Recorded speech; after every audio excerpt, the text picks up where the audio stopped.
A 76-year-old's experience of rotating care at her children's homes for half a year, realizing 3 essentials for a secure old age. Have you ever thought about how to spend your old age? With the development of society, the elderly today have more and more options for retirement care. In recent years, community care, nursing homes, and, for those with better conditions, hiring in-home caregivers have become popular. However, most of these options require one condition: they need money. Many elderly people still choose the traditional route of relying on their children for support. But if you rely solely on your children while having nothing of your own, life can be quite difficult. A 76-year-old grandmother, Granny Sue, shared her experiences after alternating care at her children's homes for 6 months. She reflected, as one ages, one must not depend entirely on their children. Only by guarding these 3 essentials can one have a secure old age. What are these 3 essentials that Granny Sue refers to? Let's listen to her retirement story. Narrator, Granny Sue, 76 years old with a pension. I am 76 years old, and my husband is 3 years older than I am. We are both nearing 80. We used to be ordinary workers in a company, and our pension is not much, less than 6,000 yuan combined. I have 3 children, 2 daughters and 1 son. When we were young, my husband and I lived frugally, spending all our money on our children. When our son got married, we helped him with a down payment of 300,000 yuan to buy a house in the city and also bought him a 150,000 yuan car. When our 2 daughters got married, we also adhered to local customs and provided all the dowry required. At that time, many people advised me not to give everything to the children once they became adults. They suggested letting them strive on their own while they were young. However, my husband and I believed that when the children first entered society, if we didn't support them a little, who would they rely on? Moreover, isn't life about ensuring the well-being of our children? If our children are doing well, they will be grateful to us when we are old and take care of us. But as we aged, my husband and I began to question whether our perspective was correct. When we first retired, we were in good health and didn't want to trouble our children. We could even help them take care of the grandchildren. I raised my son's 2 grandsons myself, and although I didn't raise my daughter's grandson, I often bought food and clothing for them. At that time, the children were also dutiful and would frequently buy us things. However, everything changed when my husband fell ill. At 70, he suddenly had a stroke and became partially paralyzed. At first, he could barely take care of himself, but the following year he had another stroke and was completely bedridden. Initially, the kids took turns visiting, but over time, their visits became less frequent. I was nearly 60 at that time, and I found it difficult to care for my husband alone. I called all 3 children together and asked if they could take turns helping me care for him, as I couldn't manage it by myself. But all 3 of them disagreed, coming up with various excuses. They said they were all working and had to take care of their children, leaving them no time to run back and forth to help. I then suggested that if they had no time to come, they could take turns bringing their father to their homes for care. This way, they could continue their work while I looked after him. After work and on their days off, they could assist with turning him over and cleaning him up. The children were reluctant, but they had no other choice, so we agreed on a rotation system, 4 months at each child's house, which meant each child would have him once a year. However, my eldest daughter later raised a point. She said, "Mom, since you suggested alternating care with Dad, that means your house will be vacant. You can sell it and divide the money among us 3. We could use the money right now." The house we owned was a small 3-bedroom apartment, not large but well located, within a good school district, and at the time, it could sell for over 2 million yuan.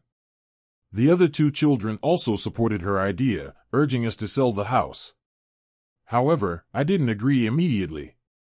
I said we wouldn't sell the house yet. With the property market rising, we would temporarily rent it out and share the rental income among us. Thus, we first moved to my eldest daughter's home. At that time, she was taking care of her grandson, and her husband worked during the day. They lived in a 120 square meter 3-bedroom apartment with 2 south-facing and 1 north-facing bedroom. I thought she would clear out one of the south-facing bedrooms for us, but to my surprise, she hugged the baby with one arm and pointed to the small north-facing bedroom, saying, "Mom, you can tidy up that room to stay in with Dad. I don't have time to prepare anything for you with the baby." Looking at the cluttered room, I told her, "Your father has been bedridden for years. How can he live in a room that doesn't get any sunlight? Isn't that south-facing room empty? Let your father have a sunny place to stay." My eldest daughter replied, "That room is for Waihui and her family. They sometimes come over late at night to pick up their child and need that room. Just bear with it for 4 months, won't you?" Hearing this, I felt somewhat displeased, but I didn't say anything and managed to tidy up and settle in. However, once I moved in, I realized that my original plan for rotating care was a mistake. My eldest daughter had to take care of her precious grandson and had no time to help me. My son-in-law always found excuses to take the child downstairs to play, and sometimes he didn't even come back for lunch.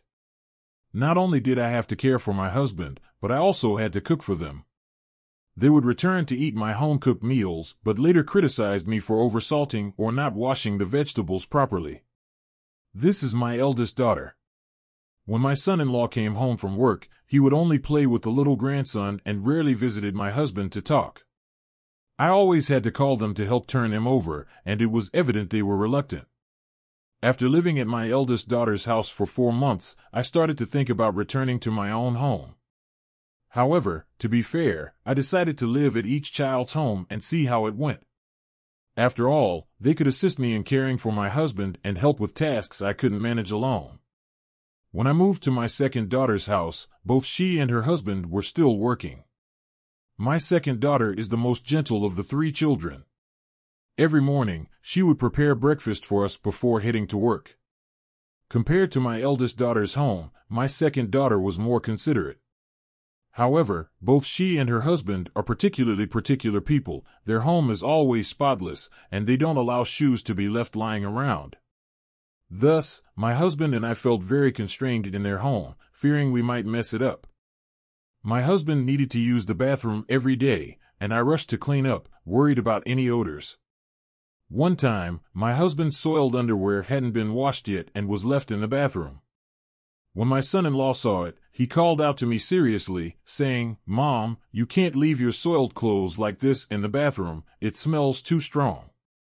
I hurriedly agreed, saying I would wash them right away. I could feel that as one ages, being at any child's house isn't exactly welcomed, especially with my husband being sick and having a strong odor. It truly was a burden for them to host us. The last stop was my youngest son's home. He has a sweet tongue, and when we arrived, he called us Dad and Mom, making us quite happy. However, my daughter-in-law had a perpetual frown on her face. We stayed at my son's home for 4 months, and he counted every meal his wife prepared for us. He wouldn't allow our clothes in the washing machine, and we rarely went into our own room. Our grandson would come once a week to chat with his grandpa. That was the only heartwarming moment. Ultimately, we decided to move back to our own home after staying 3 months at my son's house. This experience of rotating care at my children's homes completely extinguished my fantasies of living at my son's place in old age. I once imagined a scenario of family reunion with children and grandchildren surrounding us, but that can only happen if we are healthy and not a burden to our children. Upon returning home, I used mine and my husband's pension to hire a cleaning lady who comes to our home for 2 to 3 hours each day, costing me 2,500 yuan a month. She helps tidy up and assists with bathing my husband. This has made life much easier for me. When I have some free time, I can also take my husband out for a walk in his wheelchair and prepare a good meal for both of us. As we age, life becomes shorter. Thus, we should try to make ourselves happier whenever possible. I'm fortunate that I didn't sell our old house. There's no place like home, where one can live comfortably. In old age, it's crucial to safeguard these 3 essentials for a secure life. 1. A safe haven. 1. Must have a home. Only when you own a house can you have stability. Otherwise, living with children can be very troublesome. 2. A support system. Having a trustworthy circle of friends is necessary. If you have friends, you will not feel lonely, and you can often get together for meals. You can also seek help when needed. 3. A financial cushion. You must have some savings. If you don't have enough money, you will always be a burden on your children. Without financial independence, it's tough to guarantee comfort in old age. As the saying goes, we reap what we sow. The sooner we realize the importance of these essentials, the more we can enjoy a carefree old age. After all, as they say, 100 years old is not the same as 30. What do you think of Granny Sue's reflections on her experiences? If you could share your thoughts with her, what would you say?